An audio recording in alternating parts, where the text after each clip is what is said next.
নতুন ময়ূর কাতানের ডিজাইন নিয়ে হাজির হয়েছি। আজকে আমি তোমাদের জন্য নিয়ে এসেছি ময়ূর কাতানের কিছু অসাধারণ ডিজাইন। চলো তো শাড়িটা তোমাদেরকে খুলে দেখাই। দেখো, এই শাড়িটা কিন্তু কাতানের উপরই একটু অন্যরকম ময়ূরের একটা ছোঁয়া দিতে চেয়েছি। পুরো শাড়িটাতেই কিন্তু থাকছে এরকম মিনে করা ময়ূর, আর সাথে পাড়েও কিন্তু যাচ্ছে সেম এই কাজটা। পুরো শাড়িটার বডিতেই কিন্তু থাকছে এরকম ময়ূরের মোটিভ করা।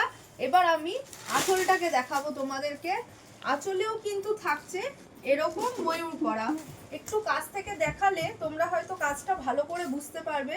পুরো আঁচলটাতেই কিন্তু এরকম ময়ূর করা থাকছে। এবার কিন্তু তোমাদের আমি ব্লাউজ পিসটা দেখাবো। শাড়ির ব্লাউজ পিসটাতে কিন্তু পুরো ছোট ছোট বুটির সাথে রাখা হয়েছে, আর সাথে কিন্তু এই ময়ূরের কলকা পাটটাও তোমরা পাবে। চলো এবার শাড়ির কালার অপশনস গুলো তোমাদের দেখাই। ফার্স্ট যে কালারটা তোমরা পাবে একটা রেড কালার, এরপর যাবে সি গ্রিন কালার, নেক্সট যে কালারটা যাচ্ছে একটা খুব সুন্দর পার্পল কালার, তারপর যাচ্ছে একটা তুতে কালার, নেক্সট যাচ্ছে একটা ময়ূরকণ্ঠী কালার, জানি না তোমরা ক্যামেরায় কতটা বুঝতে পারছো, আর লাস্ট যে কালারটা যাচ্ছে একটা রানী কালার। Thank you.